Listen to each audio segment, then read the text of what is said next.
समस्त को स्वागत। जयपुर साहित्य परिवार रे आज आमे उड़िया साहित्यर उन्नति कल्पे एक भाषणमाला आयोजन करियछे। हम गहन रे अछंती भुवनेश्वर रु जणे महान शिक्षाविद। आउ आजिर हमर आलोचनार विषय रहिछि उड़िया साहित्यर वर्तमान स्थिति, देश पाळुची स्वतंत्रतार अमृत महोत्सव। आउ एही उपलक्षे आमे भाषणमाला मान आयोजन करिबा। तेबे आजिर कार्यक्रम आमे प्रारंभ करिया पूर्वरु मु अनुरोध करिवि श्रीमती नमिता महापात्र मैडम को से प्रारंभिक संगीत गान करबा हबे। स्वागत मैडम।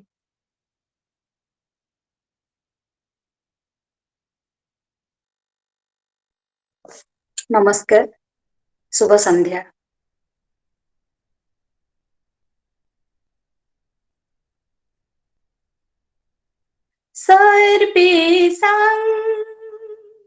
सर्वेषां नो जननी भारत धरणी कर्पलतेयम् जननी वत्सलतनया गणेशतत् सम्यक् सर्म विधेयम्। सर्वेषां हिमकिरीसीमन्तितमस्तकमिदमन्मुधिपरिगतपार्श्वम् अस्मदजन्मदमन्मदमनिशं श्रोतपुरातनमार्षम्। हिमकिरीसीमन्तितमस्तकमिदं मन्मुधिपरिगतपार्श्वम् अस्मदजन्मदमन्मदमनिशं श्रुतपुरातनमार्षम्। विजनितहर्षं भारतवर्षं विजनितहर्षं भारतवर्षं विश्वोत्कर्षनिदानम् भारत शर्मणि कृतमस्माभिः नवमिदमैक्यविधानम्। सर्वेषां भारत पङ्कजदलमिदमुत्कलमण्डलमिति विदितं यत् तस्य कृते वयमैत्रसमेता विहितात्रोत्कलसंसत्। भारत पङ्कजजलमिदमुत्कलमण्डलमिति विदितं यत् तस्य कृते वयमत्र समेता विहितात्रोत्कलसंसत्। भारतमेका गतिरस्माकं नापरास्ति भूमिनाम सर्पादौ परिषत्कर्मणि तत् भारतमेव नमाम। भारतमेव नमाम। भारतमेव नमाम। भारतमेव नमाम। भारतमेव नमाम। भारतमेव नमाम।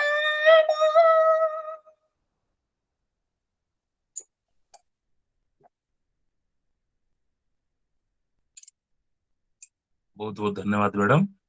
माँ सरस्वती को कृपा आपण ऊपर एमती बर्षि थाऊ। आपण एमती ओडिया साहित्यर उन्नति कल्पे आम संगीत शास्त्र रे एभली निजर गवेषणा जारी रखि थांतु। तेबे आसीबा आम अतिथि निकट को।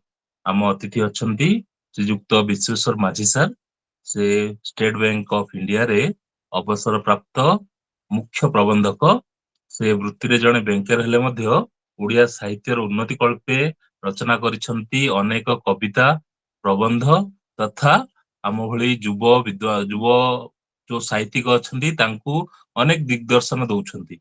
आउ अनेक सभारे से समीक्षक भावे मध्य निजस्व मत उपस्थापन करिसंती। आउ तांको लेखा गुडी को आपण पढिले सते जानि परिबे हमर चंपा फूल रो महक जेमती आसे आपण मन को सेमती आनंद आसीबो। तेबे आसंतु सार को सह आमे परिचय हवा तथा जानिबा हम ओडिया साहित्यर वर्तमान स्थिति। सर नमस्कार, आपण आलोचना आरंभ करिबा हबे। सृष्टिर आद्य ध्वनि ओम। जय जगन्नाथ।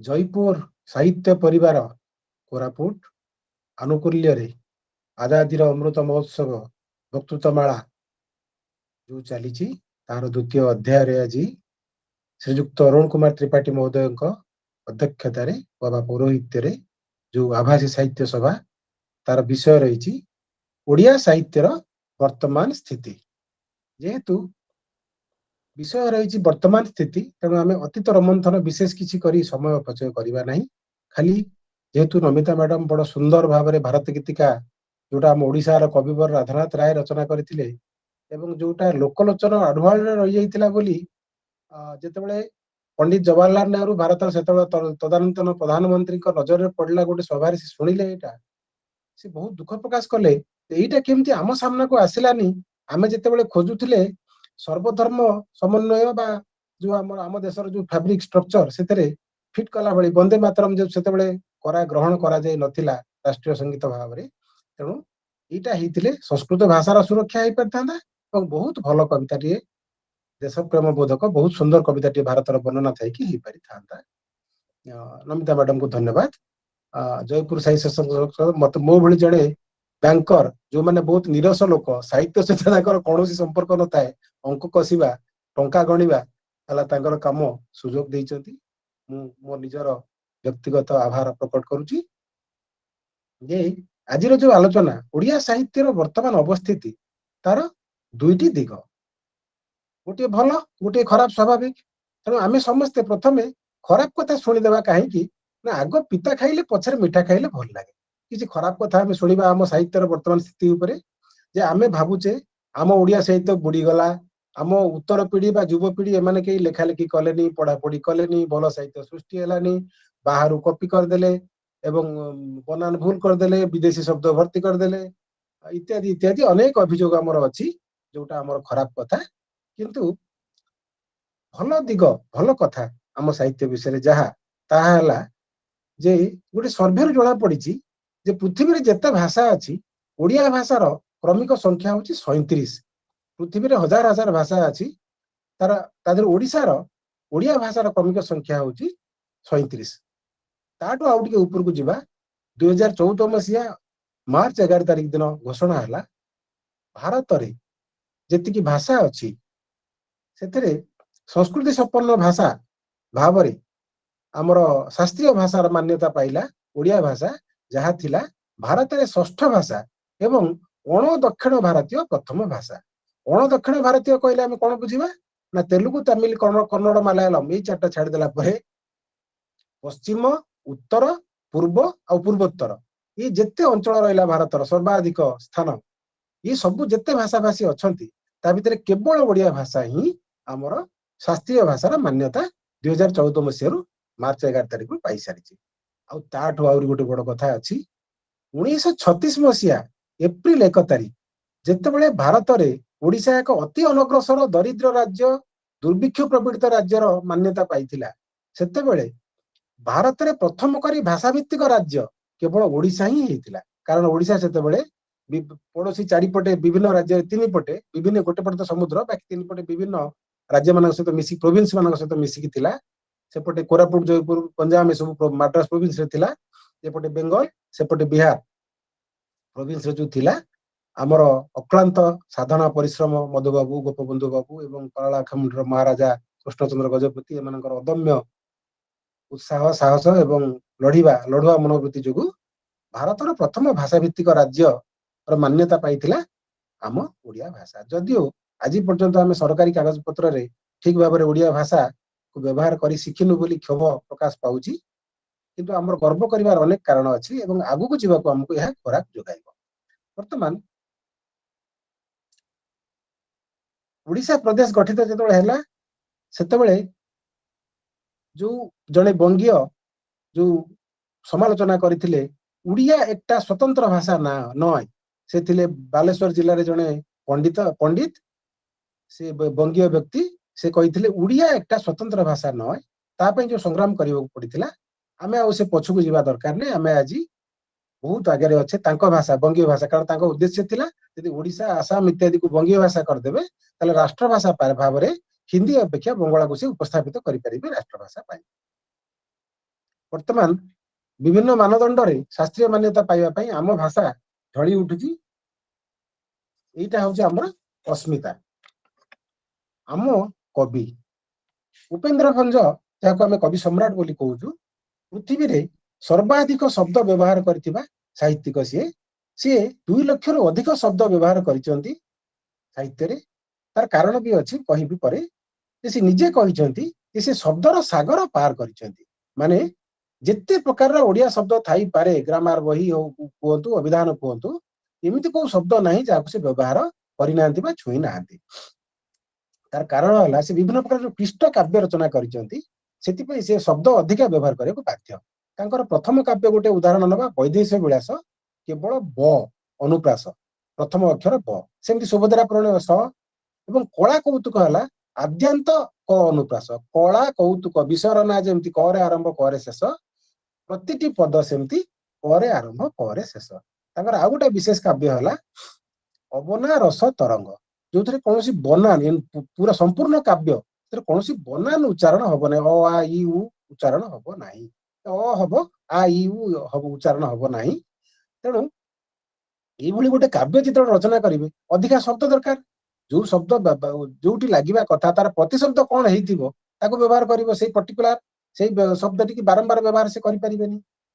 ତାପରେ ଆଉ ଗୋଟେ କାବ୍ୟ ହେଲା ତାଙ୍କର ଯମକ ରାଜ, ଯୋଉଥିରେ ସେ ପ୍ରତି ପଦରେ ଯୋଉ ଯମକ ଶବ୍ଦ ବ୍ୟବହାର କରିଛନ୍ତି, ମାନେ ଏକା ଭିନ୍ନାର୍ଥ ବୋଧକ ଏକ ଭଳି ଉଚ୍ଚାରଣ, ସମ ଉଚ୍ଚାରିତ ଶବ୍ଦ ଗୋଟେ ଗୋଟେ ପଦରେ 3 ଥର 4 ଥର ସେ ଶବ୍ଦ ସବୁ ବ୍ୟବହାର କରିଛନ୍ତି। ସେ କାବ୍ୟର ନାଁ ହେଲା ଯମକ ରାଜ।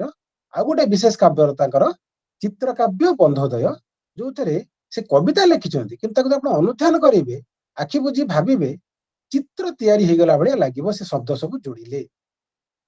ତା ନାଁ ହେଲା ଚିତ୍ର କାବ୍ୟ ବନ୍ଧୋଦୟ। ଏଇଭଳି କବିତା ଯୋଉ କବି ରଚନା କରିବେ, ସ୍ୱାଭାବିକ ସେ ଶବ୍ଦର ସାଗର ପାରି କରିବେ। ତେଣୁ ସଂସ୍କୃତ ଭାଷା କୁହନ୍ତୁ ବା ଅଲଗା ଯେତେ ଭାଷା କୁହନ୍ତୁ, କୌଣସି କବି ଏତେ ଶବ୍ଦ ବ୍ୟବହାର କରିନାହାନ୍ତି। ତେଣୁ ଆମେ ଯଦି ଭାବିବା ଯେ ଯେମିତି ରବି ଠାକୁରଙ୍କର ଗୀତାଞ୍ଜଳି ତାଙ୍କ ଶିଷ୍ୟମାନେ ଇଂରାଜୀରେ ଅନୁବାଦ କରିଥିଲେ ଏବଂ ସେ ନୋବେଲ ପ୍ରାଇଜ ପାଇଗଲେ, ଭାରତର ପ୍ରଥମ ନୋବେଲ ଲରେଟ ହେଲେ ରବି ଠାକୁର ବିଶ୍ୱକବି। ଯଦି ଭଞ୍ଜଙ୍କ କାବ୍ୟ ଇଂରାଜୀରେ ପ୍ରକୃତ ଅନୁବାଦ ହେଇପାରନ୍ତା, ତାହେଲେ ନୋବେଲ ପୁରସ୍କାର ବି ପଛରେ ପଡିଯାଆନ୍ତା, ବିଶ୍ୱ ଚକିତ ହେଇଯାଆନ୍ତା।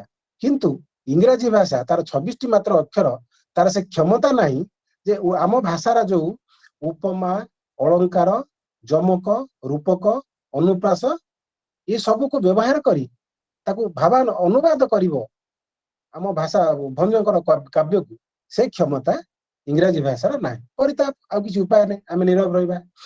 ତେଣୁ ଭଞ୍ଜଙ୍କ ପାଇଁ ଉତ୍କଳମଣି ଗୋପବନ୍ଧୁ ଲେଖିଥିଲେ ଯଥାର୍ଥ ପଦଟିଏ, ଗାଇ ତୁବ ଗୀତ ସଭାରେ ପଣ୍ଡିତ, ପଥ ପ୍ରାନ୍ତେ ହୃଷ୍ଟ ମନା, ବିଲେ ବୋଲେ ଚଷା ଅନ୍ତପୁରେ ଜୋଷା, ନୃତ୍ୟ ରଙ୍ଗେ ବାରଙ୍ଗନା।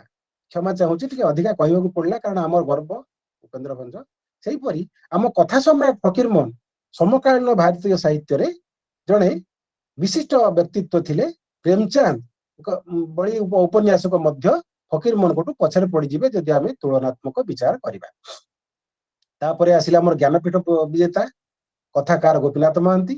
ମାଟିମଟାଳ 600 ପୃଷ୍ଠାର ଉପନ୍ୟାସ ପାଇଁ ସେ ପାଇଥିଲେ ପ୍ରଥମ ଓଡ଼ିଆର ଜ୍ଞାନପୀଠ ପୁରସ୍କାର। ତାପରେ ଆସିଲେ କବି ସଚି ରାଉତରାୟ। ତାପରେ ଆସିଲେ କବି ସୀତାକାନ୍ତ ମହାପାତ୍ର, ଯିଏକି ଆଇଏଏସ୍ ଅଫିସର ଥିଲେ, ମଧ୍ୟ ଜଣେ ଶ୍ରେଷ୍ଠ ଓଡ଼ିଆ କବି ଥିଲେ।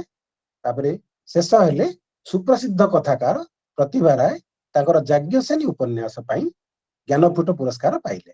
ଜ୍ଞାନପୀଠ ପୁରସ୍କାର ପାଇଲେ ତ ଗୋଟେ କଥା, ତା ଉପରକୁ ସେ ଚାଲିଗଲେ ଜ୍ଞାନପୀଠ ପୁରସ୍କାର ଚୟନ କମିଟିର ସିଏ ହେଲେ ସଭାନେତ୍ରୀ ବା ଚେୟାରପର୍ସନ। ବର୍ତ୍ତମାନ ଅଛନ୍ତି ପ୍ରତିଭା ରାୟ ମ୍ୟାଡମ। ତେଣୁ ସେଇ ଯୋଉ ଗୌରବମୟ କାହାଣୀ ସବୁ ଆମ ଓଡ଼ିଶାର, ଆମେ ତାକୁ ଯଦି ଆମେ ମନେ ପକେଇକି ନିଜକୁ ଗର୍ବିତ ଅନୁଭବ ନ କରିବା, ତାପରେ ଗତ ବର୍ଷ ଯିଏ ତିରୋଧାନ ହେଇଛନ୍ତି ଆମର ଗୌରବ ସ୍ୱର୍ଗତ ମନୋଜ ଦାସ, କଥା ଭାରତୀୟ ବୋଲି ଆମେ ତାଙ୍କୁ କହୁ, ଉତ୍କଳ ଭାରତୀ, ସେ ଇଂରାଜୀ ଆଉ ଓଡ଼ିଆ ଉଭୟ ଭାଷାରେ ବିଶ୍ୱସ୍ତରୀୟ ଜଣେ ସାହିତ୍ୟିକ। ତାଙ୍କର ଏତେ ସମ୍ମାନ ରହିଛି ସେ ତାଙ୍କ ଲେଖା ଗୁଡ଼ିକରେ ଯେ ତାହା ଆମେ କଳନା କରିପାରିବା ନାହିଁ।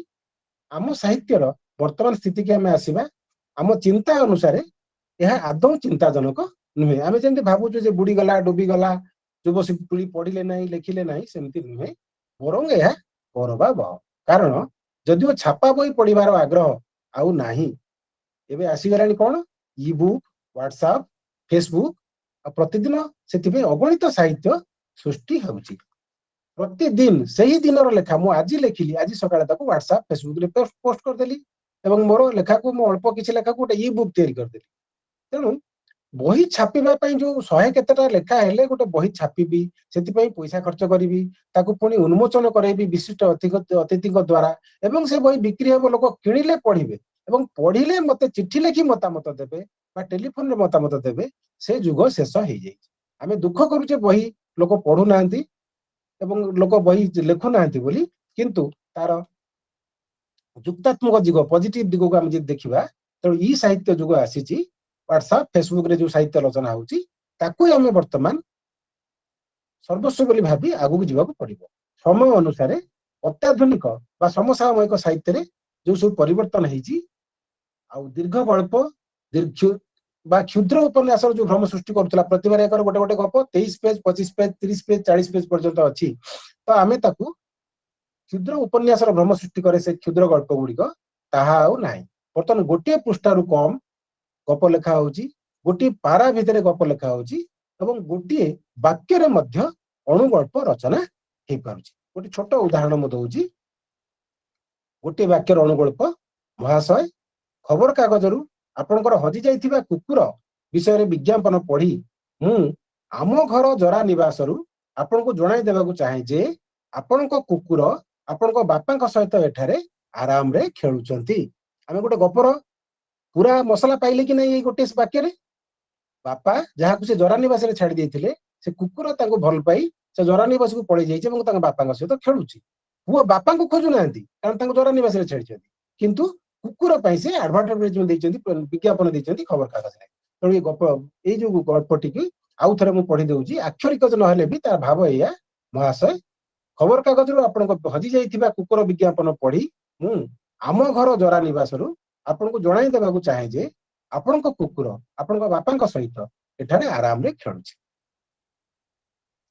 अणुकल्प रे कोन हुए उपक्रमणिका बा उपसंहार ये सब किछि न थाए वर्णनार आतिशय मध्य न थाए एक क्षुद्र सामाजिक समस्या जोटा तदानीन्तन घटुची समाज रे तार अवतारणा करा जाए परिणति विषय रे पाठक मानक ऊपर छाड़ दिया जाए माने भागीदारी साहित्य मु किछि लेखिबी पाठक किछि अर्थ करिवे विभिन्न पाठक विभिन्न अर्थ करि पारंती मु जोटी छाड़ी देली तार जो उपसंहार कि केमति करिवे तांको चिंताधारा पर निर्भर करे से गोटे प्रकार साहित्य आजिकली चालुची अणुगल्प जे परि आम ओडिसा रे अतीत रे 4 जण उपन्यासक मिसिकी गोटे धारावाहिक उपन्यास लिखिथिले 4 भाग रे मु लिखिली गोटे पार्ट आउ जण लिखिले आ गोटे पार्ट आउ जण लिखिले आ गोटे पार्ट एमती 4 भाग रे समाप्त होला से उपन्यास टी नाटी भूली जाउची से एमती वर्तमान धारा गोटे आसी अणुगल्पर ई परि गल्प फेसबुक व्हाट्सएप पई बहुत उपयोगी बहुत कम समय रहला कम जगह रहला एवं बुद्धिजीवी मानक पई रोमंथनर मस्तिष्क को टिके मंथन करिवा पई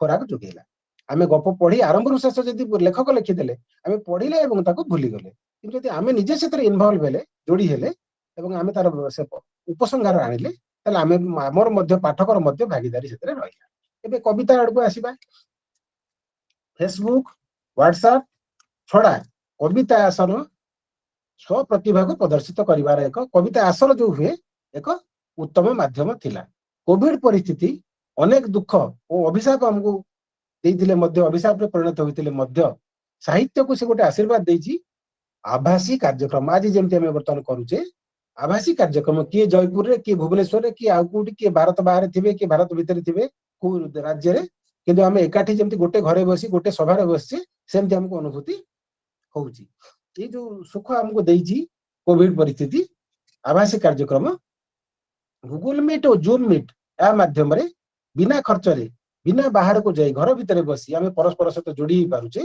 एवं खबर कागज रे साप्ताहिक संख्या मान करे जो हमर गल्प कविता आ स्तंभ ये सब जो छपा होउची से मध्य गोटे सहज माध्यम आज हजार हजार ई साहित्य अनुष्ठान गढ़ी उठीची व्हाट्सएप माध्यम रे व्हाट्सएप ग्रुप सब आमे ताको कहूचे मु तो अनेक ग्रुप रे 100 केते ग्रुप रे थिली एबे बयस परिस्थिति की भाभी आखि की समस्या भाभी बहुत ग्रुप रु बाहरी जाइची आज तेणु केउं खबर कागज बा मैगजीन रे मो लेखा स्थान पाइबो नाही बा बहिटी छापिबार मोर सामर्थ्य नाही ए कथा भाबिबार समय आउ ନାହିଁ, ସେ ଯୁଗ ଶେଷ ହେଇଯାଇଛି। ମୁଁ କଣ କରିପାରିବି ନା ଆଜି ଲେଖିଲି, ଆଜି ତାକୁ ହ୍ୱାଟ୍ସଆପ କି ଫେସବୁକ ରେ ପୋଷ୍ଟ କରିଦେଲେ ହଜାର ହଜାର ଲୋକଙ୍କ ପାଖରେ ପହଞ୍ଚିଗଲା ଏବଂ ମତାମତ ଇନଷ୍ଟାଣ୍ଟ ସାଙ୍ଗେ ସାଙ୍ଗେ ତତ୍କ୍ଷଣାତ ସେଥିରେ ମତାମତ ସବୁ ପୋଷ୍ଟ ହେଇଗଲା ଯେ ଭଲ ହେଇଛି କି ଖରାପ ହେଇଛି କି ଏଇ ଦିଗଟା ଭଲ। ସ୍ତମ୍ଭ ରଚନା କରି ମଧ୍ୟ ଇ ଗ୍ରୁପ ବା ଖବର କାଗଜରେ ଦେଇ ହେଉଛି। ଆମ ଆଜିର ଆୟୋଜକ ଅରୁଣ ତ୍ରିପାଠୀ ମହାଶୟ ସେ ଜଣେ ବିଶିଷ୍ଟ ସ୍ତମ୍ଭକାର, ସେ ବହୁତ ଲେଖାଲେଖି କରନ୍ତି ସ୍ତମ୍ଭ। ଅନୁବାଦ ସାହିତ୍ୟ ବିଷୟରେ କହିବାକୁ ଗଲେ ଏହା ବିଶ୍ୱ ସାହିତ୍ୟାନ ପାଇଁ ଏକ ମନୋଜ୍ଞ ବାତାୟନ। ଅନ୍ୟ ଭାଷାର ସାହିତ୍ୟକୁ ଆମେ ଅନୁବାଦ କରିବା ଓ ଆମ ଭାଷାର ସାହିତ୍ୟ ଅନ୍ୟ ଭାଷାର ଅନୁଦିତ ଯଦି ହବ ତାହେଲେ ପୃଥିବୀର ଯୋଉ ଝରକା ଖୋଲିଲା ପରସ୍ପର ପରସ୍ପରକୁ ପଢିବାର ସୁଯୋଗ ପାଇଲେ। ତାର ଏକ ଉଦାହରଣ ପ୍ରତିଭା ରାୟଙ୍କର ଯୋଉ ଜ୍ଞାନପୀଠ ପାଇଥିଲା ଯାଜ୍ଞସେନୀ ଉପନ୍ୟାସ, ସେ ସବୁ ଭାରତୀୟ ଭାଷାରେ ଏବଂ ଇଂରାଜୀ ଭାଷାରେ ଅନୁଦିତ ହେଇସାରିଛି। ଉଦାହରଣ ଏଇଭଳି ଅନେକ ଅଛି। ଆମେ ହିନ୍ଦୀ ସାହିତ୍ୟିକ ମାନଙ୍କର ମଧ୍ୟ ବହୁତ ଉପନ୍ୟାସ ଓଡିଆରେ ଅନୁବାଦ ହେଇଛି, ଇଂରେଜୀ ସାହିତ୍ୟର ମଧ୍ୟ ଓଡିଆରେ ଅନୁବାଦ ହେଇଛି। ଆମର ଗୀତାଞ୍ଜଳି ଯୋଉଟା ବିଶ୍ୱକବିଙ୍କର ପାଇଥିଲା ନୋବେଲ ପୁରସ୍କାର, ସେହା ମଧ୍ୟ ଓଡିଆରେ ଅନୁବାଦ ହେଇଛି। ତସଲିମା ନସରିନ ଯୋଉ ଲେଖିଥିଲେ ଲଜ୍ଜା ଉପନ୍ୟାସ, ତାହା ମଧ୍ୟ ଓଡିଆରେ ଅନୁବାଦ ହେଇଛି। ତାପରେ ଆସିଲା ଭ୍ରମଣ କାହାଣୀ। ଭ୍ରମଣ କାହାଣୀର ଦୁଇଟି ଦିଗ ରହିଛି। ଗୋଟେ ହେଲା ଘରେ ବସି ବହିଟା ପଢିବା ମାଧ୍ୟମରେ ଆମେ ଭ୍ରମଣ ସ୍ଥାନ ବିଷୟରେ ମଜା ନେଇ ହେବ ଏବଂ ଯଦି ଆମେ ଆଗକୁ ପ୍ଲାନ କରୁଛେ, ଖସଡା ତିଆରି କରୁଛେ, ଆମେ ସେଇ ଜାଗାକୁ ବୁଲିବାକୁ ଯିବା, ତାହେଲେ ଆମେ ତାକୁ ପଢିବା ଦ୍ୱାରା ଆମକୁ ଗୋଟେ ମାର୍ଗଦର୍ଶିକା ବା ଗାଇଡ ଭାବରେ ସେ ବହିଟି କାମ କରିବ। ତେଣୁ ଭ୍ରମଣ କାହାଣୀର ଉପାଦେୟତା ମଧ୍ୟ ସାହିତ୍ୟରେ ବହୁତ ରହିଛି। ଏଇଭଳି ପରିସ୍ଥିତିରେ ମୂର୍ଧନ୍ୟ ବ୍ୟକ୍ତିତ୍ୱ ଯୋଉ ସାହିତ୍ୟିକ ହଉଥିଲେ ସେଇମାନେ ବହି ଛାପିଲେ, ତାଙ୍କ ବହି ଆମେ ପଢୁଥିଲେ, ସେ ଯୁଗ ସମାପ୍ତ ହେଇଛି। ତେଣୁ ଆଜି ମୋଦି ଆମର ପ୍ରଧାନମନ୍ତ୍ରୀ ମୋଦିଙ୍କ ଭାଷାରେ ସମସ୍ତେ ଜଣେ ଜଣେ ସାମ୍ବାଦିକ, ଫେସବୁକରେ ଯିଏ ଯାହା ମତାମତ ଦେଇପାରୁଛେ, ଆମେ ସମସ୍ତେ ଜଣେ ଜଣେ ସାମ୍ବାଦିକ ଏବଂ ଆମେ ସମସ୍ତେ ଜଣେ ଜଣେ ସାହିତ୍ୟିକ। 2 ଧାଡି 4 ଧାଡି ଯିଏ ଯାହା ଲେଖିଲା ରାତି ପାଇଲେ ଦେଖିବେ ଫେସବୁକରେ କ୍ୟାପସନ ଦେଇ ଦଉଛନ୍ତି, ସେମାନେ ସାହିତ୍ୟିକ ପାଲଟି ଯାଉଛନ୍ତି। ତେଣୁ ଆଜିର ସାହିତ୍ୟର ଇତିହାସ ରଚନା କଲେ ଅଗଣିତିକ ସାହିତ୍ୟିକ ମାନଙ୍କୁ ସ୍ଥାନ ଦେବା ବହିରେ ଜାଗା ହବନି। ଆଗରୁ ଯେମିତି ଆମେ ମୂର୍ଦ୍ଧନ୍ୟ ସାହିତ୍ୟିକ ମାନଙ୍କ ନାଁ ନେଇକି ସାହିତ୍ୟର ଇତିହାସ ରଚନା କରୁଥିଲେ, ଗୋଟେ ଗୋଟେ ଯୁଗ ସେ ଯୁଗ ଗଲା। ଏବେ ଆଉ ସେମାନଙ୍କ ନାଁକୁ ସ୍ଥାନିତ କରିବା ସମ୍ଭବପର ନୁହଁ, କାରଣ ସମସ୍ତେ ଜଣେ ଜଣେ ସାହିତ୍ୟିକ। ତଥାପି ଯୋଉମାନେ ପୁସ୍ତକ ପ୍ରକାଶ କରିବାକୁ ଆଗ୍ରହୀ, ସେଥିରେ ଷ୍ଟୋରି ମିରର ଆମ ଓଡିଶାର ଜଣେ ପ୍ରକାଶକ, ସେ ଗୋଟେ ସଂସ୍ଥା କରିଛନ୍ତି ଷ୍ଟୋରି ମିରର, ସେଥିରେ ଅନେକ ପ୍ରତିଯୋଗିତା ହଉଛି, ବହି ଛପା ହଉଛି, ପୁସ୍ତକ ପ୍ରକାଶନ ହେଇ ତାର ଉଦ୍ଘାଟନ ମଧ୍ୟ ଲୋକାର୍ପଣ ମଧ୍ୟ ହଉଛି। ଆଉ ସେ ବିଶେଷ କରି କଣ ଆଉ ଗୋଟେ କାମ କରିଛନ୍ତି ନା ତାକୁ ଆମାଜନ ଭଳି ସଂସ୍ଥା ସହିତ ଯୋଡି ଦେଇଛନ୍ତି। ତେଣୁ ଆପଣ ବ୍ୟସ୍ତ ହେବା ଦରକାର ନାହିଁ, ଆପଣ କିଛି ଯୋଉ ଖର୍ଚ୍ଚ କରି ପ୍ରଥମେ ନୂଆ ନୂଆ ବହି ଛାପିଲେ ଆମାଜନ ମାଧ୍ୟମରେ ତାହା ଘରେ ଘରେ ପହଞ୍ଚିଗଲା, ଲୋକ ପଢିଲେ। ଯଦି ଆଗକୁ ଆପଣଙ୍କର ଆଦୃତି ବଢିଲା ଲେଖାର, ତାହେଲେ ଷ୍ଟୋରି ମିରର ହୁଏତ ଆମ ଲେଖାକୁ ମାଗଣାରେ ବି ଛାପିପାରେ, ନିଜେ ଦାୟିତ୍ୱ ନେଇପାରେ ଛାପିବାର। ଅବଶ୍ୟ ବ୍ୟବସାୟ ଏକ ଅନ୍ଧକାର ଦିଗ ଏଇ ସବୁର ରହିଛି, ଯୋଉ କହୁଥିଲି ଏବେ ଷ୍ଟୋରି ମିରର ବା ସେଇଭଳି କିଛି ଯୋଉ ଜିନିଷ, ତାକୁ ଧରି ବସିଲେ ଆମେ ଆଗକୁ ଯାଇପାରିବା ନାହିଁ। ତେଣୁ ଆମେ ତା ଦେହରୁ ଯୋଉ ଉପକାର ପାଉଛେ ସେଇ ଦିଗ ଟିକେ ଧରି ଆଗକୁ ଯିବା। ପାଠକ ମାନଙ୍କୁ ସୁଲଭ ମୂଲ୍ୟରେ ନିଜ ସହରରେ ପୁସ୍ତକ ଉପଲବ୍ଧ କରାଇବା ପାଇଁ ଆଉ ଗୋଟେ ଆନ୍ଦୋଳନ କରିଛି ଆମର ପୁସ୍ତକ ମେଳା। ସବୁ ସହରରେ ବର୍ତ୍ତମାନ ବର୍ଷକୁ 2 ଥର 3 ଥର ପର୍ଯ୍ୟନ୍ତ, ଭୁବନେଶ୍ୱର ତ ଶୀତ ଦିନେ ଅଲଗା ହୁଏ, ଖରା ଦିନେ ଅଲଗା ହୁଏ, ସବୁ ସହରରେ ପୁସ୍ତକ ମେଳା ମାନେ ଆୟୋଜନ ହୁଏ। ସେଠାରେ କଣ ହୁଏ ନା ବହି ମୁଁ ଛାପିଛି, ତାକୁ ମୁଁ ଲୋକାର୍ପଣ କରିବାକୁ ଚାହୁଁଛି। ସେଠି ମୂର୍ଦ୍ଧନ୍ୟ ବଡ ବଡ ବିଶିଷ୍ଟ ସାହିତ୍ୟିକ ଉପସ୍ଥିତ ଥାନ୍ତି। ତେଣୁ ସେଠି ମୁଁ ଯଦି ପ୍ରୋଗ୍ରାମ ରଖିବି, ତାହେଲେ ମୋ ବହି ଉଦ୍ଘାଟନ ଉନ୍ମୋଚନ ମଧ୍ୟ, ବହିର ଉନ୍ମୋଚନ ପ୍ରକ୍ରିୟା ମଧ୍ୟ ହେଇଯାଇ ପାରିବ ଏବଂ ବହି ବହୁତ ଶସ୍ତାରେ ସେଠି ଉପଲବ୍ଧ ହୁଏ। ଡିସକାଉଣ୍ଟ ପୁସ୍ତକ ମେଳାରେ ବହୁତ ବହି ଉପରେ ମିଳେ। ତେଣୁ ବର୍ତ୍ତମାନ ପ୍ରତିଟି ଛୋଟ ବଡ ସହରରେ ଆମେ ପହଞ୍ଚି ପାରୁଛେ ନିଜ ପୁସ୍ତକକୁ ଧରି। ବର୍ତ୍ତମାନ ଶେଷ ପର୍ଯ୍ୟାୟକୁ ଆସିବା। ଶେଷରେ ମୁଁ କହିବି ଯେ ସ୍ମାର୍ଟଫୋନ ଖଣ୍ଡେ ବା ସୋସିଆଲ ମିଡିଆ ଆମକୁ ସମସ୍ତଙ୍କୁ ଜଣେ ଜଣେ ସାମ୍ବାଦିକ ଏବଂ ସୁସାହିତ୍ୟିକ କରାଇବାର ସୁଯୋଗ ଦେଇଛି। ଚୋରି ଅଭିଯୋଗ ମଧ୍ୟ ବଢିଛି। ଯେ ବହୁତ ଜାଗାରେ କହନ୍ତି ମୋ ଲେଖାକୁ ସେ ଚୋରି କରି ନିଜ ନାଁ ଦେଇଦେଲେ, ଆଉ କେତେକ କହନ୍ତି ମୋ ଲେଖାରୁ ମୋ ନାଁ କଟିଗଲା, ସେ ଫେସବୁକ ରେ ବୁଲୁଛି, ହ୍ୱାଟ୍ସଆପ ରେ ବୁଲୁଛି, ଭଲ ଲେଖାଟି ହେଇଥିବ, ଭଲ ଲାଗିଲା, ମୋ ନାଁ ଟା କାଟିଦେଲେ, ବୁଲେଇଲେ। ତେଣୁ ମୁଁ ସେଠି ହତଭାଗ୍ୟ ହେଇଗଲି, ମୋ ଲେଖା ବୋଲି ପ୍ରଶଂସାଟି ପାଇପାରିଲିନି। ଏଇଟା ହୀନମନ୍ୟତା। କିନ୍ତୁ ସାହିତ୍ୟ ଚୌର୍ଯ୍ୟ ତାର ଭଲ ଦିଗ ମଧ୍ୟ ଅଛି। ଆମର କବିବର ରାଧାନାଥ ରାୟ ସବୁଠୁ ବଡ ସାହିତ୍ୟଚର୍ଯ୍ୟ ଥିଲେ ବୋଲି କୁହାଯାଏ। ଗ୍ରୀକ କାବ୍ୟ ମାନଙ୍କରୁ ସେ ତାଙ୍କର କାହାଣୀ ମାନ ଆଣି, ଯେହେତୁ ରାତାରାତି ସାହିତ୍ୟ ରଚନା କରିବା ଦରକାର ଥିଲା, ପାଠ୍ୟ ପୁସ୍ତକ ଏବଂ ସାହିତ୍ୟ ରଚନା କରିବା ଦରକାର ଥିଲା ଓଡିଶାରେ ସେତେବେଳେ ଭାଷାକୁ ବଞ୍ଚେଇବା ପାଇଁ, ତେଣୁ ରାଧାନାଥ ରାୟ କଣ କରିଥିଲେ, ଅନେକ ଗ୍ରୀକ କାବ୍ୟକୁ ଆଣି ନନ୍ଦିକେଶ୍ୱରୀ, ଚନ୍ଦ୍ରଭାଗା, ଉଷା, ମିଛ ସବୁ କାହାଣୀ ମିଛ କେବଳ ଗ୍ରୀକ କାବ୍ୟରୁ ଆଣିଥିଲେ, ତାକୁ ଓଡିଶାର ଭୂଗୋଳ ଉପରେ ନେଇ ଥୋଇ ଦେଇଥିଲେ। ତେଣୁ ଆମେ ଯୋଉ କହିବା ସେ ଚୋରି କଲେ, ଏମିତି ବି କଥା ଅଛି, great main can think alike. ବଡ ବଡ ଲୋକମାନେ ସମାନ ଭାବରେ ଯେ ଭାବିବେନି ସେ କଥା ଅସମ୍ଭବ। ସେ କହିବେ, ଅଭିଯୋଗ ଯିଏ କରିବେ ଯେ ମୋ ଭାବ ଭାଷା ବଦଳେଇ ଦେଲେ କି ଦି ଚାରିଟା ଶବ୍ଦ ବଦଳେଇ ଦେଲେ ସେଟା ତାଙ୍କ କବିତା କରିଦେଲେ। ବହୁତ ଅଭିଯୋଗ, ମୁଁ ଅନେକ ଗ୍ରୁପର ଆଡମିନ୍ ଅଛି, ଅଭିଯୋଗ ଆସେ ଯେ ସାର୍ ସେ ଦେଖନ୍ତୁ ସେ କେମିତି ମୋ କବିତାଟାକୁ କପି କରିଦେଲେ, ଛାଡିଦେଲେ, ତାଙ୍କ ନାଁ କରିଦେଲେ। ସେଠି ଆମେ କହିବାକୁ ପଡେ, ଦେଖନ୍ତୁ ଆକ୍ଷରିକ ଭାବରେ ଆପଣଙ୍କ କବିତା ଯଦି ସେ ପୋଷ୍ଟ କରି ନାହାନ୍ତି ତାଙ୍କ ନାଁ ଦେଇ, ତାହେଲେ ତାଙ୍କୁ ଆମେ କୌଣସି ପ୍ରକାର ଦଣ୍ଡିତ କରିପାରିବୁ ନାହିଁ। ସମସ୍ତଙ୍କର ଅଧିକାର ଅଛି ଲେଖିବାର। ଭାବ ଯେ ଖାଲି ଆପଣଙ୍କର ଯାହା ସେଇ ଭାବ ଅନ୍ୟ କାହାର ରହିବନି, ସେଟା ସମ୍ଭବ ନୁହଁ। କାରଣ ପୃଥିବୀର ଗୋଟେ ବଡ ଥିଓରି ହେଲା, Nothing can be created out of Nothing. ଈଶ୍ୱର ଯାହା ଦେଇଛନ୍ତି ତା ବାହାରେ ଆମେ କିଛି କରିବା ସେ କ୍ଷମତା ମଣିଷର ନାହିଁ। ତେଣୁ ଆମେ ଯାହା କରୁଛେ କେବଳ ଭଙ୍ଗା ଗଢା, ସେଇଆକୁ ଯାହା ଅଛି ତାକୁ ଏପଟ ସେପଟ କରୁଛେ। ତେଣୁ ଭାବଟା ମୋର ଆଉ ତାଙ୍କର ହେଇପାରିବନି, ଏଇଟା ଭାବିବାଟା ଭୁଲ କଥା। ସେଇଭଳି ଅଭିଯୋଗ କି କରିବା ଉଚିତ ନୁହଁ। ଯେମିତି ଗୋଟେ ଭାବର ଉଦାହରଣ ଦଉଛି, ମୁଁ ଦାସିଆ ନୁହେଁ କି ବନ୍ଧୁ ମହାନ୍ତି ନୁହେଁ, ମୁଁ ସାଲବେଗ ନୁହେଁ କି ଗଜପତି ନୁହେଁ। ଏଇ କଥାଟା ଦେଖିବେ ବହୁତ ଲୋକ ଲେଖିବେ, ତାମାନେ କଣ ସେ ତାଙ୍କର କବିତା ଚୋରି କରିଦେଲେ?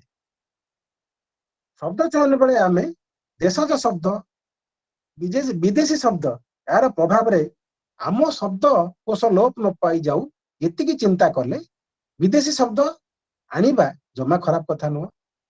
ଯେତେ ଶବ୍ଦ ଭାଷାରେ ମିଶେ ସେତେ ଭାଷାର ଶବ୍ଦକୋଷ ପରିପୃଷ୍ଟ ହୁଏ। ଆମର ଆଧୁନିକ ଯୁବ ସାହିତ୍ୟିକ ମାନେ ଆଣୁଛନ୍ତି ବୋଲି ଯୋଉ ଅଭିଯୋଗ ହଉଛି, ମୋର କହିବା କଥା ଆଣନ୍ତୁ, ଆଣିବାର ଅସୁବିଧା ନାହିଁ। କିନ୍ତୁ ତା ଦ୍ୱାରା ବେଳେ ବେଳେ ଅସୁବିଧା କଣ ହଉଛି, ଆମେ ବାରମ୍ବାର ସେଇ ବିଦେଶୀ ଶବ୍ଦକୁ ବ୍ୟବହାର କରି ତାର ପ୍ରତିଶବ୍ଦ ଯୋଉଟା ଆମ ଭାଷାରେ ଥିଲା ତାକୁ ଆମେ ଲୁପ୍ତ କରିଦଉଛେ। ଆମେ ଆମ ନିଜଟାକୁ ଲୁପ୍ତ କରି ସେ ଜାଗାରେ ଆଉ କାହାକୁ ସ୍ଥାନ ଦେବା, ସେଟା ପାପ ନୁହେଁ, ଅନ୍ୟାୟ ନୁହେଁ ସେଟା। ସେଇ କାମରୁ ଆମେ ନିଜକୁ ବିରତ ରଖିବା, ଆମ ନିଜ ଶବ୍ଦ ବି ବଞ୍ଚେଇ ରଖିବା ଏବଂ ବିଦେଶୀ ଶବ୍ଦକୁ ମଧ୍ୟ ଆମେ ଆଣିପାରିବା ବୋଲି ମୋର ମତ। ସାହିତ୍ୟରେ ବର୍ତ୍ତମାନ ଯୋଉ ସ୍ଥିତି ତାହା ଉଜ୍ଜଳମୟ। ଆମେ ବହୁତ ଆଗକୁ ଯିବା।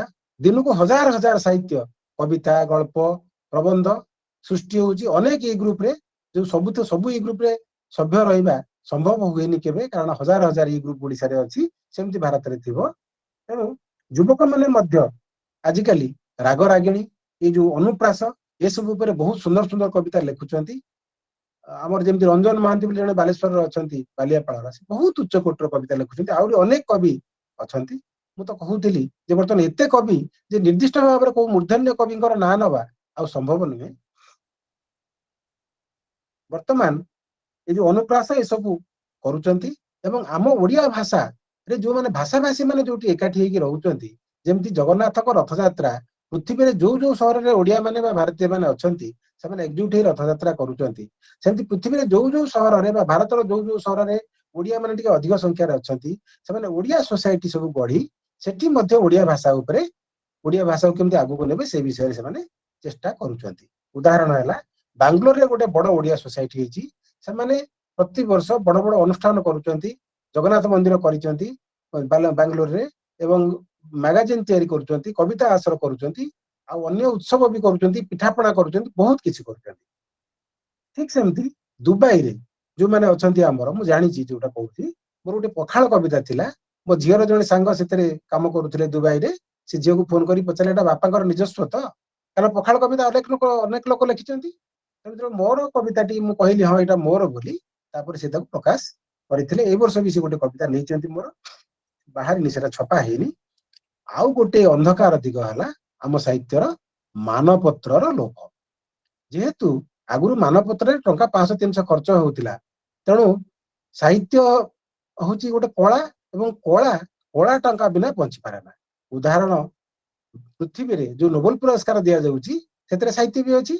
ନୋବେଲ ପୁରସ୍କାରର ପଇସା କୋଉଠୁ ଆସିଲା ନା, ଡିନାମାଇଟ ଯିଏ ତିଆରି କରିଥିଲେ ଆଲଫ୍ରେଡ ନୋବେଲ, ସେଇ ପଇସା ଯୋଉ ଗଚ୍ଛିତ ଅର୍ଥ ଦେଇ ଯାଇଥିଲେ, ସେଇ ପଇସାରେ ନୋବେଲ ପୁରସ୍କାର ଦିଆଯାଉଛି। ओडिशा ठीक सेमती इला पंडा शारदा पुरस्कार देइथिले, सिंघानिया କରିଛନ୍ତି ज्ञानपीठ पुरस्कार।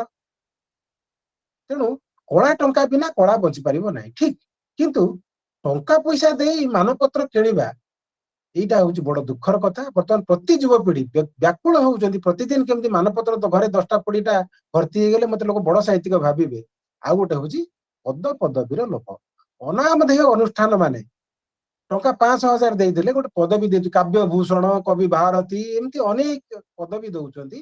ଯୋଉଟା ଯେମିତି ପାଲା ଗାୟକ ମାନେ ଆପଣ ଦେଖିବେ କେହି ବିନା ପଦବୀରେ ପାଲା ଗାୟକ କେହି ନାହାନ୍ତି। ଦିନ ଥିଲା ପାଲା ଗାୟକ ସମ୍ରାଟ କୁହାଯାଉଥିଲା ହରିନାଥଙ୍କୁ, ଏମିତି ମୂର୍ଧନ୍ୟ କିଛି ଗାୟକ ମାନଙ୍କୁ ଉପାଧି ଦିଆଯାଇଥିଲା। ବର୍ତ୍ତମାନ ଉପାଧି ପାଇଁ ନିଜେ ନିଜେ ବାଟ ବାହାର କରୁଛନ୍ତି। ଲୋକ ପଇସା ଖର୍ଚ୍ଚ କରି କୋଉ ସଭା ସମିତିରେ ନିଜ ନାଁଟାକୁ ଭର୍ତ୍ତି କରିଦଉଛନ୍ତି ଗୋଟେ ଉପାଧି ପିଛା, ଯୋଉ ଉପାଧିର କୌଣସି ମାନେ ନାହିଁ। ନିଜ ନାଁ ପଛରେ ସେଭଳି ଉପାଧି ଦବା। ଗୋଟେ ଅନୁଷ୍ଠାନ ମତେ ଗୁରୁ ଗୌରବ ସମ୍ମାନରେ ସମ୍ମାନିତ କଲେ, ବହୁତ ବଡ ଟ୍ରଫି ଗୋଟେ ଦେଲେ, ତା ମାନେ ନୁହଁ ମୁଁ ନିଜକୁ ଗୁରୁ ଗୌରବ ବିଶ୍ୱେଶ୍ୱର ମାଝୀ ବୋଲି କହିଦେବି। ଏଇ କଥା ବିଷୟରେ କିଛି ହ୍ୱାଟ୍ସଆପ ଗ୍ରୁପରେ ମୁଁ ଲୋକଙ୍କ ସହିତ ଯୁକ୍ତି ତର୍କ କରି ନିନ୍ଦିତ ମଧ୍ୟ ହେଇଛି, ଲୋକମାନଙ୍କୁ ବହୁତ ବାଧେ ସେ କଥା। କିନ୍ତୁ ମୋର ବ୍ୟକ୍ତିଗତ ଅନୁରୋଧ, ଯୋଉ ଯୁବପିଢି ମାନେ ଅଛନ୍ତି ସେମାନେ ଏଇ ଯୋଡେଇ କଥାରୁ ଦୂରରେ ରୁହନ୍ତୁ। ଏଇଟା ହେଲା ମିଛ ପଦ ପଦବୀ ଆଉ ମାନପତ୍ରର ଲୋକ। ଲେଖି ଚାଲନ୍ତୁ, ମାନପତ୍ର ଯୋଉଠି ମନକୁ ମିଳିବ ମିଳୁ। ସାହିତ୍ୟ ଅନୁଷ୍ଠାନକୁ ଚାନ୍ଦା ଦେବା ଗୋଟାଏ କଥା, ଆଉ ପଇସା ଦେଇ ମାନପତ୍ର ହାତେଇବା ଆଉ ଗୋଟାଏ କଥା। ଜଣେ କହିଲେ ଆମେ ସାହିତ୍ୟ ସେବା କରୁଛୁ, ଆମେ ତା ପାଇଁ କିଛି ଚାନ୍ଦା ଦେବା, ଯଦି ଆମକୁ ଯୋଗ୍ୟ ଭାବିଲେ ମାନପତ୍ର ଦେବେ। କିନ୍ତୁ ସାହିତ୍ୟ ସେବାରେ ଦେଖିବେ ବର୍ତ୍ତମାନ 150-200 ମାନପତ୍ର ବଣ୍ଟାଯିବ ଏବଂ ସେ ଯୋଉ ସାହିତ୍ୟ ସଭାର ଯୋଉ ଖର୍ଚ୍ଚ ହେଇଥିବ ତାର ମୂଳ ଉତ୍ସ ହେଲା ସେଇମାନଙ୍କଠୁ ଆଦାୟ ହେଇଥିବା ଟଙ୍କା। ବୁଲି ବୁଲି କିଛି ଲୋକ ଟେଲିଫୋନ କରି କରି ଟଙ୍କା ଆଦାୟ କରିଥିବେ। ଏଇ ଯୋଉ ଦୁଃଖଦ ଦିଗ ଛାଡିଦେଲେ ମୁଁ ଗର୍ବର ସହିତ କହିବି ଆମ ଓଡିଆ ସାହିତ୍ୟର ବର୍ତ୍ତମାନ ସ୍ଥିତି ବହୁତ ଭଲ ଅଛି ଏବଂ ଯୁବ ପ୍ରତିଭା ମାନେ ବହୁତ ଭଲ କାମ କରୁଛନ୍ତି। ଯୋଉମାନେ ଶିକ୍ଷକ ଅଛନ୍ତି, ଆଗେ ସେମାନେ ସାହିତ୍ୟିକ ହଉଥିଲେ ବୋଲି ସେମିତି କିଛି ନଥିଲା। ଏବେ କିନ୍ତୁ ଦେଖିବେ ପ୍ରତିଟି ଶିକ୍ଷକ ହ୍ୱାଟ୍ସଆପ ହେଲା ପରେ ଜଣେ ଜଣେ ସାହିତ୍ୟିକ। ଏବଂ ଏଇ ଯୋଉ କୋଭିଡ ସମୟ 2 ବର୍ଷ ଯୋଉ ଲକଡାଉନ ସଟଡାଉନ ଇତ୍ୟାଦି ଚାଲିଲା, ସ୍କୁଲ ବନ୍ଦ ରହିଲା, ଏଇ ସମୟରେ ଅନେକ ଅନେକ ସାହିତ୍ୟିକ ସୃଷ୍ଟି ହେଇଛନ୍ତି ଏବଂ ସମୟ ଯେତିକି ଦୁଃଖ ଦିଏ ସେତିକି ସୁଖ ଦିଏ। ତେଣୁ ଅନେକ ଭଲ ସାହିତ୍ୟ ସୃଷ୍ଟି ହେଇଛି। ଏତିକି କହି ଆଉ ଥରେ ଜୟପୁର ସାହିତ୍ୟ ପରିବାରକୁ ଏବଂ ଅରୁଣ ସାରଙ୍କୁ ମୋର ବ୍ୟକ୍ତିଗତ ଧନ୍ୟବାଦ ଅର୍ପଣ କରି ମୁଁ ମୋର ବକ୍ତବ୍ୟ ଶେଷ କରୁଛି। ଯଦି ଦୀର୍ଘ ହେଇଥିବ ମୁଁ କ୍ଷମା ଚାହୁଁଛି, କାରଣ ମୁଁ ଦୀର୍ଘ ବକ୍ତବ୍ୟ କେବେ ରଖେନି। ଧନ୍ୟବାଦ। ବହୁତ ବହୁତ ଧନ୍ୟବାଦ ସାର୍। ମାଟିରୁ ଆକାଶ ପର୍ଯ୍ୟନ୍ତ ଆପଣଙ୍କ ବର୍ଣ୍ଣନା ବିସ୍ତୃତ ଥିଲା। ତେବେ ଆନୁଷ୍ଠାନିକ ବର୍ଣ୍ଣନା କରିବେ ଶ୍ରୀମତୀ ବେବିରାଣୀ ନନ୍ଦ ମ୍ୟାଡାମ। ସ୍ୱାଗତ ଜଣାଉଛି, ସେ ସମାପ୍ତ ଟିପ୍ପଣୀ ପ୍ରଦାନ କରିବା ହେବେ। ସମସ୍ତଙ୍କୁ ନମସ୍କାର ମୋର। ଏବେ ଶୁଣୁ ଶୁଣୁ ମୁଁ ଚିନ୍ତା କରୁଥିଲି ସମାପ୍ତ ଟିପ୍ପଣୀ କଣ ବା ଦେବି। ଏତିକି ସବୁ କହିଲା ପରେ ଆମ ଓଡ଼ିଶାର ବା ଓଡ଼ିଆ ସାହିତ୍ୟର ବର୍ତ୍ତମାନ ସ୍ଥିତି ବିଷୟରେ ଶୁଣିବା ପରେ ମୋ ମନରେ ଗୋଟିଏ ପଦ ଉଙ୍କି ମାରୁଛି। ଜାତି ଇତିହାସ ପଚାରୁଛ ବନ୍ଧୁ, ଜାତି ଇତିହାସ ପଚାରୁଛ, ଅୟୁତ ସଭ୍ୟତା ମଥା ନତ ଏଟି ମାନବତା ଯାର ମୂଳ ମନ୍ତ୍ର। କନିଷ୍ଠ ଅଙ୍ଗୁଳି ସମତଳ ପରେ ଗୋବର୍ଦ୍ଧନ ଯିଏ ଟେକିପାରେ, ପିତୃ ସତ୍ୟ ପାଇଁ 14 ବରଷ ଅରଣ୍ୟକୁ ଯିଏ ବାଛିପାରେ, ଧର୍ମ ରକ୍ଷା ପାଇଁ 18 ଦିନରେ ଭାରତ ସମର ରଚିପାରେ, ସେହି ପୁଣ୍ୟଭୂମି ଆଦି ଦେବଭୂମି ଦେବତା ଓହ୍ଲାନ୍ତି ମରତରେ। ସେହି ଭୂମି ଅଟେ ମୋ ଭାରତ ଭୂମି, ମୁଁ ଅଟେ ଏ ମାଟି ଦାୟାଦରେ, ମୁଁ ଅଟେ ଏ ମାଟି ଦାୟାଦରେ। ପ୍ରଣାମ କରିବି ଏଇ ମାଟିକୁ ଆଉ ଏଠାକାର ପ୍ରତିଟି ମଣିଷଙ୍କୁ, ଯେଉଁମାନେ ଯାହା କିଛି ବି କରିଛନ୍ତି, କିଛି ଗୋଟେ ସାହିତ୍ୟର, ସଂସ୍କୃତିର, ପରମ୍ପରାର ସୁନ୍ଦର ଭୂମିଟିଏ ସୃଷ୍ଟି କରିପାରିଛନ୍ତି। ସାହିତ୍ୟ କଥା କହିବା ବେଳକୁ ମନେ ପଡୁଛି ମତେ ସେଇ ସ୍ୱଭାବ କବି ଗଙ୍ଗାଧର ମେହେରଙ୍କ ସେଇ କେଇ ପଦ କଥା। କେହି ତ ନୁହନ୍ତି କାହାର ରାଜନ, ଭବ ତରଙ୍ଗିଣୀ ତୀରେ, ପ୍ରାଣ ମୂଳ ମାଟି ଧୌତ ହୋଇଗଲେ ଭାସିଯାଏ କାଳ ନୀରେ। ଜୀବନ ପ୍ରତିବ ଚଳୁଥାଏ ଦେହେ, ଆୟୁ ତୈଳ ଥିବା ଯାଏ, ଆୟୁ ତୈଳ ସବୁ ନିଃଶେଷିତ ହେଲେ ନିର୍ବାଣ ସେ ହୋଇଯାଏ। ଅଚିନ୍ତ୍ୟ ପୁରୁଷ ହସ୍ତେ ଅଛି ସେହି ତୈଳ ଦେବା ଅଧିକାର, ଅପକ୍ଷପାତରେ ବଣ୍ଟନ କରନ୍ତି କର୍ମ ଦେଖି ଯେ ଯାହାର, କର୍ମ ଦେଖି ଯେ ଯାହାର।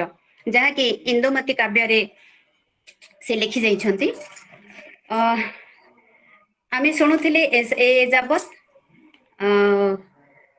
ଆମର ଥିଲା वर्तमान ओडिया साहित्यर स्थिति जी कि जड़े आमको आमे आज पाइथिलु श्री विश्वेश्वर माझी महोदय को जड़े अवसर प्राप्त महाप्रबंधक सुसाहित्यिक भुवनेश्वर मते तो लगिला कि से जड़े महान साहित्य प्रेमी कहते से जे जड़े बैंकर आ जड़े नीरस साधक मते लगिला से आज नीरस मध्य सरसतार भरीदेले आमर ये कार्यक्रम को जोठी कि आमे सेई चेतना रे भासुथिलु साहित्य चेतना रे एक स्वतंत्र परिचय आमे आम भितरे खोजुथुलु से भितरे सत कथा एमिति तो अनेक ओडिया कवि हुंतु कि गाल्पिक हुंतु कि औपन्यासिक हुंतु सेमानकर लेखारे संचरी जे केते जे शाश्वत प्रेमर कहानी दिव्य प्रेम मृत्यु चेतना रे कबलित होई जाय तांकरी लेखनी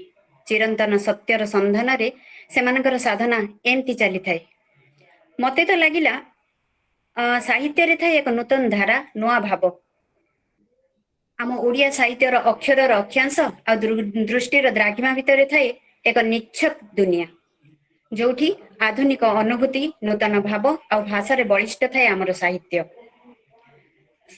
एमिति लगे आज ओडिया साहित्य विषय शुणा बेलू बोधुए सार किसी भी छाड़ी नाहंती अण दक्षिण भारतीय भाषा ठू आरंभ करी उत्कलमणि गोपबंधु कथा गोपीनाथ महांती कथा अगणित स्रष्टा कथा और सृष्टि कथा भी मध्य से आम आगे परसी देइथिले सेई भितरे परसी देइथिले सामाजिक समस्या अणुगल्प सबको से भितर परसी देइथिले आमर एक स्वतंत्र दर्पण जहाँकि आमर आभासी कार्यक्रम ई साहित्य अनुष्ठान आ कौन बाकी अच्छी जे मु कहिबार अच्छी कहले देखी तथापि लगे मते साहित्य को तो आमे जदिओ दूरी जाइने समय देउछे केते दउने से कथा भी आमे निजे निजे समस्ते जानी छंती सार कहला बळी लागे आमे छापा अक्षर पढ़िया पे समय पाउनी तथापि भी आमे साहित्य साधना जारी रखीचे कहीं ना प्रकृत रे साहित्य साधारण को करे असाधारण मनीष भितरे विश्वास जन्माए जे मनीष से जने साधारण नुहे असाधारण साहित्यर गति हेउची ससीम रु असीम एमिति किछि अनुभूति जहाँकि अन्वेषणर महामिलन जहाँ आम समस्तंकर लेखार आकर्षण होइथाय शेषरे मु एतिकी कहबी सबु किछि शुणिबा परे जेमिति ठीक गोटे नुआ दिन आसिले दिनटीए कमी जाए आम समस्त आयुष्य बंचार सारस्वत स्वप्न किंतु बढ़ी चली थाए ता भीतर रही जाए आम समस्त जीवन रहस्य से आम कही था ना साहित्य नित्य नूतन सबुदिन घटुवा संसार अति साधारण कथा को मध्य चिरंतन कर दे पारे साहित्य बेले बेले एमती भी प्रश्न उठे आम भितर जे साहित्य एते कथा करे केमिति से सबुदिनिया शब्द सबू एते अर्थपूर्ण हो जाते कहीं एक गल्प बा कवितार लेखक सतरी कौन प्रजापति टीए जे नुआ करी गढ़ी दिए अबा गढ़ु थाए एते सबू प्रश्नवाची आ विस्मय सूचक मंतव्यर उत्स हेउछि आपण वर्तमान आम पाखरे पहुंची देथिबा सेई परिस्थिति वर्तमानर परिस्थिति हाँ एमिति हुए एई जो प्रयास मु सीए आपण आमे समस्ते जो माने विभिन्न सृजन संभार ग्राहक श्रोता दर्शक आउबा पाठक भाव आम ही प्रकृत अर्थ खोजी था साहित्यर आम मन भितर घटु थाए अनेक नुआ कथा सबुदिनिया कथारू टिके फुर्सत खोजु थाए आमर ये मन जीवार इच्छा ही तो बंचे रखी थाए सबको नचेत जीवन रे सतरे किछि नुआ थाए कि केवल किछि आशा आ उन्मादना ही पुंजी साहित्यकर भल मंद भूल टिकर विचार केबे भी सरे नहीं सृजन प्रक्रिया सेथि प्रति अपेक्षा भी रखे नहीं तथापि जहा किछि भी मन भीतर को आसुछि ताहाको आसंतु ना तुरंत सृजनतार रूप देबा जो कालातीत लेखा लेखि जाइछन्ती सेई जोगजन्मा स्रष्टा माने सेमाने भी तो मन को आकृष्ट होई आसीथिबा कथा ही लिखिछन्ती ना छोट छोट उद्दीपनार ही खोजिछन्ती गुढ़ अर्थ आ तबे विलंब कहीं करिया कहले आसंतु आमे आम साहित्य को समृद्ध करिबा नमस्कार चमत्कार चमत्कार बहुत बहुत धन्यवाद मैडम मते ईर्षा लगे आपनको प्रतिटी शब्द आपनको भितरे जने महान औपन्यासिकर गोटे चित्र रही मैडम ଆଉ ଆମ କୋରାପୁଟ ମାଟି ସେଥିପାଇଁ ଧନ୍ୟ ହବ। ଆପଣ ଓଡିଆ ସାହିତ୍ୟ ପାଇଁ ଗୋଟେ ଆଶୀର୍ବାଦ ଦିଅନ୍ତୁ, ଗୋଟେ ଉପନ୍ୟାସଟେ ନିଶ୍ଚିତ ଭାବେ ଆପଣ ରଚନା କରନ୍ତୁ। ତେବେ ବହୁତ ସୁନ୍ଦର ସମୀକ୍ଷା କଲେ ଆପଣ। ବର୍ତ୍ତମାନ ମୁଁ ଆମନ୍ତ୍ରଣ କରୁଛି ବାଲିମେଳାରୁ ଶ୍ରୀମତୀ ଅର୍ଚ୍ଚନା ପଟ୍ଟନାୟକ ମ୍ୟାଡାମକୁ ସେ ଆନୁଷ୍ଠାନିକ ଧନ୍ୟବାଦ ଅର୍ପଣ କରିବା ଭାବେ। ସ୍ୱାଗତ ମ୍ୟାଡାମ। ସ୍ୱାଗତ। ନମସ୍କାର। ଓଡିଆ ସାହିତ୍ୟର ବର୍ତ୍ତମାନ ସ୍ଥିତି ବିଷୟରେ ଆମର ବହୁତ ଶ୍ରେଷ୍ଠ ଆଲୋଚକ ଶ୍ରୀ ବିଶ୍ୱେଶ୍ୱର ମାଝୀ ସାର୍, ଅବସରପ୍ରାପ୍ତ ମହାପ୍ରବନ୍ଧକ, ସେ ଆଜି ଆମର ଆଖି ଖୋଲି ଦେଇଛନ୍ତି, ବହୁତ ଗୁଡାଏ କଥା କହିଛନ୍ତି, ମତେ ବହୁତ ଭଲ ଲାଗିଲା। ଆଉ ସେଥିପାଇଁ ତାଙ୍କୁ ଆମର ଜୟପୁର ସାହିତ୍ୟ ପରିବାର ତରଫରୁ ତାଙ୍କୁ ଧନ୍ୟବାଦ, ବିଶେଷ ଧନ୍ୟବାଦ ଅର୍ପଣ କରୁଛି। ସମାପ୍ତ ଟିପ୍ପଣୀରେ ବେବିରାଣୀ ନନ୍ଦ ବହୁତ ସୁନ୍ଦର ଭାବରେ ଆମକୁ ବୁଝେଇଦେଲେ ଯେ ସାହିତ୍ୟକୁ ଆମେ କିପରି ବଞ୍ଚେଇ ରଖିପାରିବା। ଆଉ କବିତା ପଠନ ଆଉ ଉପଯୁକ୍ତ କବିତା ପଠନ ଆମକୁ ତାଙ୍କର ଯଥେଷ୍ଟ ଆନନ୍ଦ ଦେଲା। ତାଙ୍କର 2ଟି କବିତା ଯୋଉ ଶୁଣିଲି ମତେ ଏତେ ଭଲ ଲାଗିଲା। ମୁଁ ଭାବୁଛି ଆମର ଜୟପୁର ସାହିତ୍ୟ ପରିବାର ଯୋଉମାନେ ଏହାକୁ ଶୁଣୁଥିବେ ତାଙ୍କୁ ନିଶ୍ଚିତ ଭାବରେ ଭଲ ଲାଗିଥିବ, ଯଥେଷ୍ଟ ଆନନ୍ଦ ମିଳିଥିବ। ତେଣୁ ତାଙ୍କୁ ମଧ୍ୟ ଜୟପୁର ସାହିତ୍ୟ ସଂସଦ ତରଫରୁ ଅନେକ ଅନେକ ଧନ୍ୟବାଦ।